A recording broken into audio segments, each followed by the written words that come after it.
네,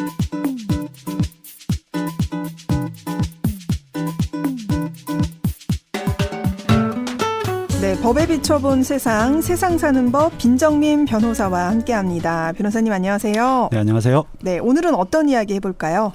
네, 학부모들에게 있어서 가장 뜨거운 이슈가 무엇일까요? 아마 자녀들의 진학과 관련된 것이 아닌가 생각이 되는데요. 이와 관련해서 최근 교육부가 자립형 사립고, 일명 자사고의 지정 취소 처분을 한 것을 두고 말들이 많습니다. 네. 부산의 경우 자사고인 해운대 고등학교에 대해서 교육부가 자사고 지정을 취소하는 처분을 한 바가 있는데요. 이에 대해서 해운대고 측은 부산지방법원에 취소 처분에 대한 효력정지 가처분 신청과 행정소송을 제기했습니다. 그런데 최근 효력정지 가처분 신청이 받아들여졌습니다. 뒤이어 서울의 8개 자사고의 경우에도 행정소송을 제기하면서 역시 취소 처분의 효력을 정지해달라는 집행정지 신청을 했는데 이 역시 받아들여졌습니다. 네. 이런 일련의 상황들을 보는 학생이나 학부형들의 입장에서는 이게 도대체 무슨 말인가 많이 혼란스러우실 텐데요. 오늘 첫 번째 주제는 이것에 대한 법적인 의미를 짚어보도록 하겠습니다. 네. 먼저 부산 해운대고가 낸 집행정지 신청을 법원이 받아들였습니다. 이어서 서울 지역의 자사고 8곳의 신청도 법원이 받아들여서 총 10개의 자사고가 일단 지위를 그대로 유지하게 된 건데요. 그렇죠. 어떻게 이 교육당국과 자사고 간에 이렇게 법적 공방까지 오게 된 건지 그간의 일들을 한번 짚어보겠습니다. 네, 자립형 사립고, 일명 자사고라고 하는데요. 이 자사고로 인정을 받기 위해서는 이 정기적으로 교육부의 심사를 거쳐서 지정을 받는 절차를 거쳐야 됩니다.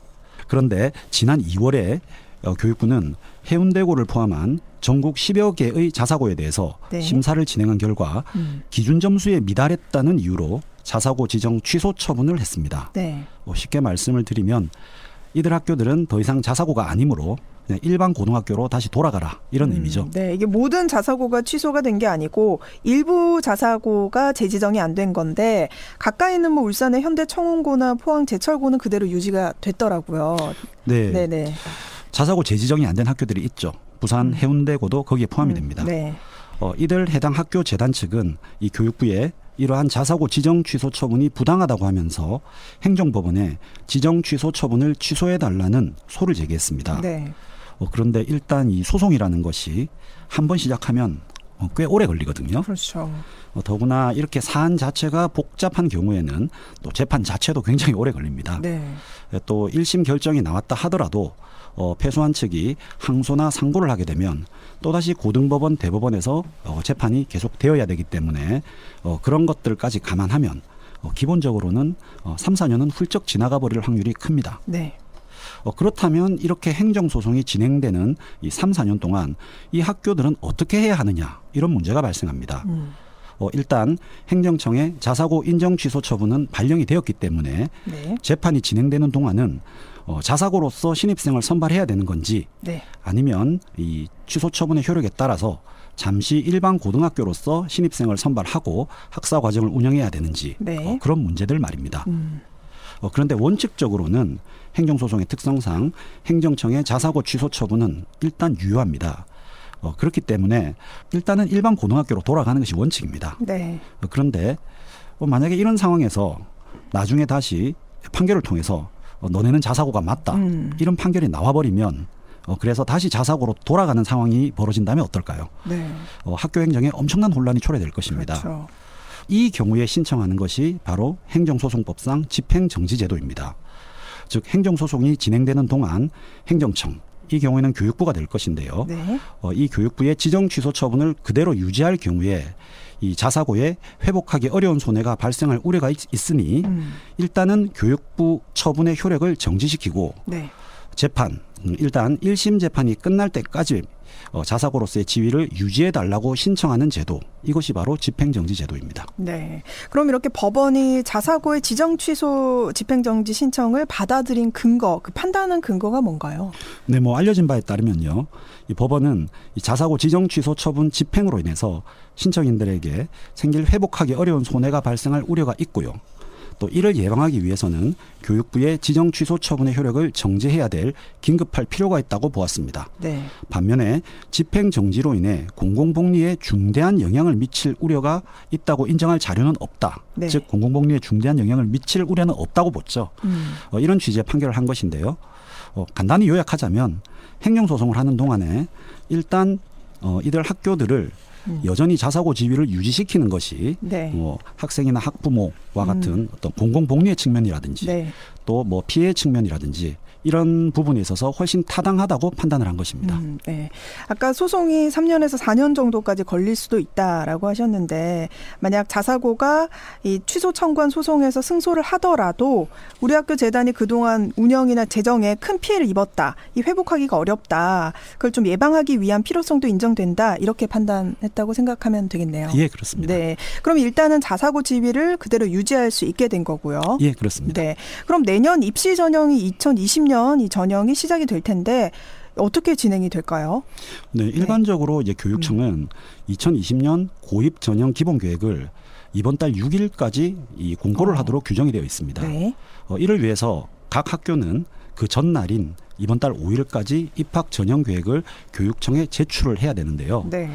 그런데 만약 교육청이 이번에 나온 이 집행 정지 신청에 대해서 부당하다 이런 어떤 항고를 한다고 하더라도 네. 이 짧은 기간에 며칠 안 남았지 않습니까? 그렇죠. 그 재판 결과가 나오는 것이 사실상 불가능하거든요. 그리고 자사고 측에 의하면 지금까지 입학 전형에 차질이 없도록 그 각 학교가 준비도 계속 해왔다고 합니다. 네. 따라서 일단 내년 입시 전형은 재판 결과와 무관하게 별 문제 없이 자사고로서 신입생 모집 절차가 진행될 것으로 보입니다. 네, 일단 법원이 인용을 했기 때문에. 네. 네. 근데 본안 소송의 결론도 남아 있잖아요. 일단 이게 인용이 됐다는 거는 학교 쪽에 좀 유리하다고 생각을 하면 될까요? 아니면 뭐 어떻게 전망이 될까요? 네, 뭐 이제 막 소송이 네. 진행되는 단계라서 뭐라고 속단하기는 조금 힘든 상황이고요. 네. 뭐 양측의 치열한 공방이 예상이 됩니다. 그런데 일단 자사고 진학을 고려하시는 학생이나 학부형 입장에서는 네. 일단 원하신다면 입학을 하셔도 괜찮을 것으로 생각이 됩니다. 네. 이번에 자사고에 입학을 할 학생의 경우는 네. 만약에 중간에 법원 판결로 해당 학교의 자사고 지정 취소가 유지된다 하더라도 네. 여전히 자사고 졸업을 한 것으로 인정이 되기 때문입니다. 네.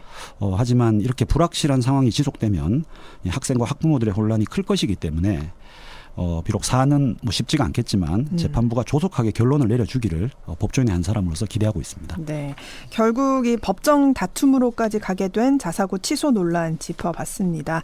하나 더 좀 보겠습니다. 이제 민족 최대 명절 추석이 다가왔습니다. 다음 주면 추석 연휴가 시작되는데 변호사님은 뭐 추석 연휴 일정이 있으신가요? 계획 있으세요? 이제 가족들과 보내야죠. 네네. 이제 사람이 많이 모이고 추석 때는 또 오고 가다 보니까 여러 가지 다툼도 생기고 좀 법률 문제들이 생길 때가 있습니다. 오늘 그래서 주의해야 될 법률 문제들을 좀 짚어보려고 합니다. 추석과 같은 명절에 발생할 수 있는 법적인 문제라고 하면은 네. 일단 이제 우리가 주변에 선물을 많이 하지 않습니까? 이게 이 추석 선물을 얼마나 해야 되나, 네. 누구한테 해야 되나, 이런 부분이 있을 것이고요. 예. 그 이외에도 이제 가족들이 모이면 이제 여러 가지 카드나 화투 놀이를 좀 하는 경우가 있는데요. 그렇죠. 이게 범죄가 되진 않느냐, 이런 부분이 또 있을 것이고요. 그리고 또 가족들을 보기 위해서 장거리를 이동하다 보니 네. 이동 과정에서 발생할 수 있는 여러 가지 법적인 문제들이 법적인 문제들. 이런 것들이 발생할 것으로 요약이 될 수 있겠습니다. 네. 이 순서대로 한번 간략하게 이야기해 보도록 하죠. 네. 먼저 명절 때 이제 빠질 수 없는 게 추석 선물 서로 이렇게 감사했던 분들이나 친척들에게 선물을 하기도 하는데 김영란법이 2016년에 시행이 됐었는데 그 이후에는 좀 명절 풍경이 좀 달라진 것 같기도 합니다. 추석 선물에 대한 규정 어떤 점 주의해야 될까요? 네, 우선 최근 이 부정청탁 및 금품 등 수수의 금지에 관한 법률, 일명 김영란법이 최근에 조금 개정된 부분이 있습니다. 네. 원칙적으로 이제 선물의 경우는 5만 원 안에서만 하셔야 되는데요. 네. 다만 이 갈비 세트라든지 이 굴비 세트 같은 농축수산물 선물의 경우는 예외적으로 10만 원까지 가능하다. 이것이 최근에 개정된 부분입니다. 네. 나머지는 이제 경조사비도 5만 원 안에서 하셔야 되는데요. 예외적으로 화환이나 조화를 보낼 때는 이제 10만 원짜리 보내시는 것도 가능합니다. 네. 그리고 식사 대접의 경우는 여전히 3만 원 안에서만 접대를 하셔야 됩니다. 네. 김영란법, 이 청탁금지법 대상이 공직자에만 적용이 되는 건가요? 네, 그렇습니다.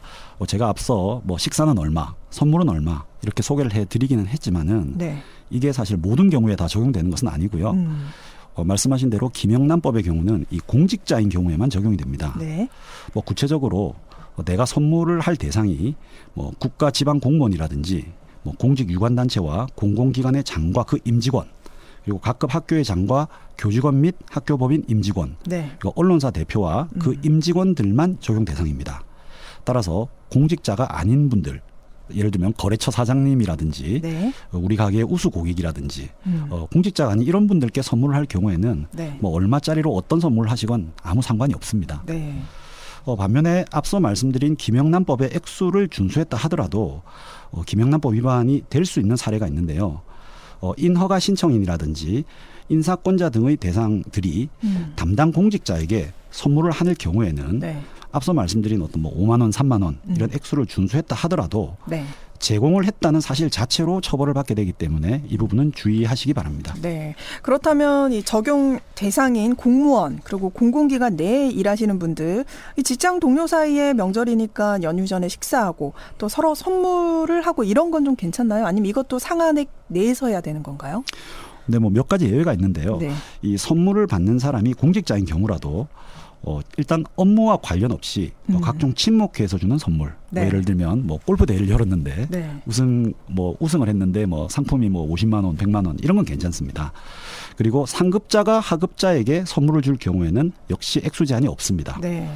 그리고 마지막으로 뭐 장인이라든지 처형이라든지 뭐 동서 아주버니 네. 즉 민법상 친족들끼리 서로 선물을 주는 경우에는 적용이 되지 않습니다. 네. 이 회사 내에서도 상급자가 하급자에게 주는 선물은 전혀 괜찮습니다. 많이들 주시기 바랍니다.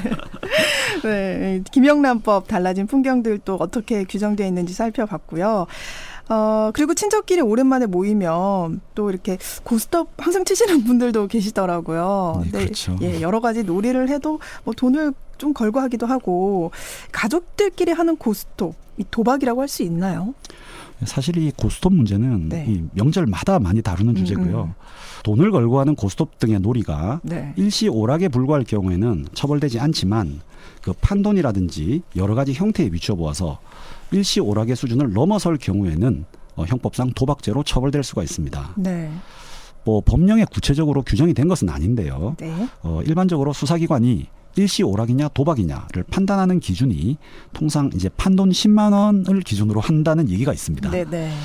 그리고 이건 그냥 참고삼아 말씀을 드리면요. 우리가 영화 같은 걸 보면은 네. 이 도박빚을 안 갚는 사람이 있고 그것을 받기 위해서 채권자가 깡패를 동원해서 막 뭐 신체 네. 일부를 절단하기도 그렇죠. 하고 네, 네. 무시무시한 짓을 많이 하죠. 네.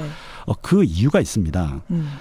민법상 도박에 사용하기 위해서 빌린 돈은 원칙적으로 변제할 의무가 없습니다. 안 갚아도 되는 거예요? 안 갚아도 됩니다. 네. 물론 이제 이것은 돈을 빌려주는 사람도 빌려가는 사람이 돈을 빌려갈 때 네. 이거 도박에 사용할 것이다. 이것을 알고도 빌려줄 경우에만 그렇다는 점입니다. 네. 그래서 도박빚은 안 갚아도 되니까 네. 어쨌든 빌려주시지도 말고 빌려주시지 빌리기도 말고. 마시기 바랍니다. 네. 도박이라는 게 참 좀 한 끗 차이인 것 같다라는 생각이 드는데 관련된 좀 사례나 판례들이 있다면 좀 이해하기 쉬울 것 같아요.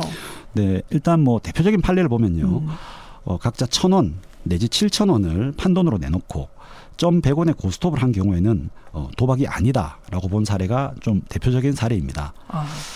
그런데 뭐 앞서 액수 말씀을 제가 좀 드렸는데요. 네. 근데 이 액수만 가지고 일률적으로 보지는 않고 다른 네. 요소들도 많이 고려를 합니다. 네. 또 다른 판례를 보면 이 기초수급 대상자로서 월 수입이 거의 없는 사람이 100원, 200원의 도박을 한 경우에는 네. 이것도 당신의 어떤 수입 수준에 비춰봤을 때 큰 돈이다. 네. 이렇게 보아서 도박으로 인정한 판례도 있고요. 또 도박으로 딴 돈을 어디에 썼느냐. 이를테면 내가 돈을 땄는데 이걸 술값이나 식비로 썼느냐 아니면 본인이 다 가져갔느냐 네. 이런 부분도 고려가 많이 됩니다.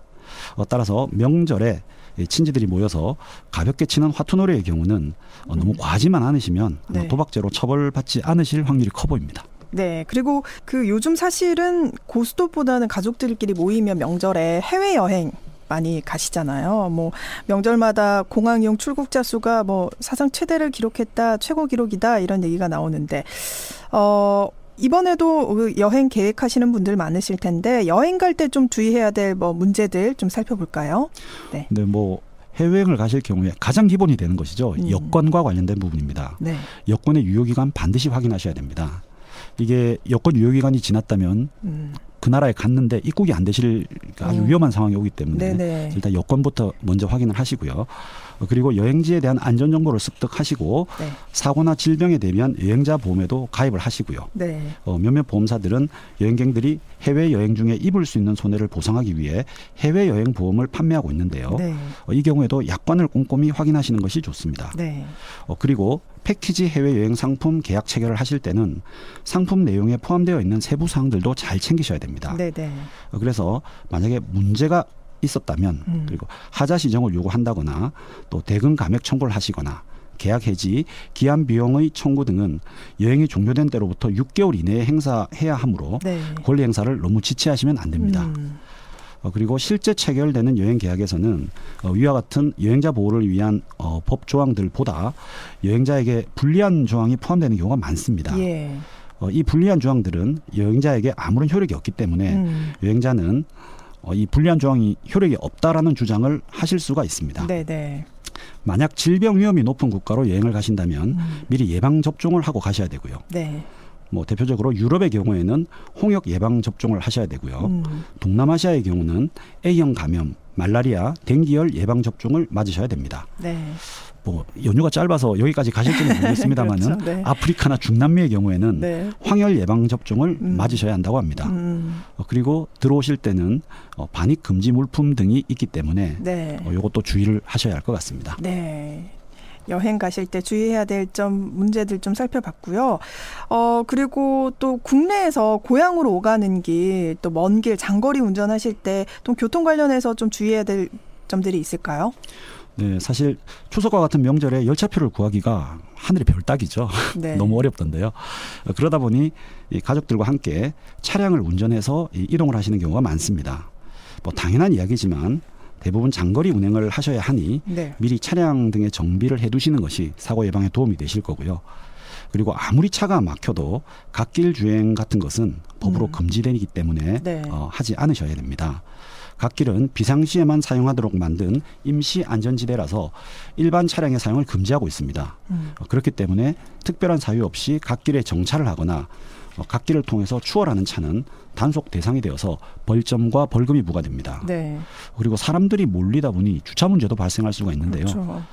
힘드시겠지만 꼭 지정된 주차장에 주차를 하셔야 할 것 같습니다. 네. 고속도로 갓길 운전, 졸음 운전도 좀 조심하셔야 될 것 같습니다. 명절 기간에 특히 이제 음주운전 사고도 많이 일어나고 있는데 이번에는 더 조심하셔야겠죠. 네, 그렇습니다. 이 오랜만에 친지들을 만나서 회포를 풀다 보면 자연스럽게 또 술을 한잔 하실 경우가 많은데요. 네. 최근 제2윤창호법 등으로 인해서 음주운전 기준이 매우 높아졌습니다. 따라서 술을 마시고 운전하시면 안 된다는 것은 물론이고요. 전날 술을 드시고 자고 일어나신 후에도 술을 충분히 깨신 다음에 운전을 하셔야 된다는 점 잊으셔서는 안 될 것 같습니다. 네. 추석 연휴에 또 법적 분쟁 생기지 않도록 건강하고 안전한 추석 명절 보내셨으면 좋겠습니다. 오늘 세상 사는 법은 빈정민 변호사와 함께했습니다. 고맙습니다. 감사합니다.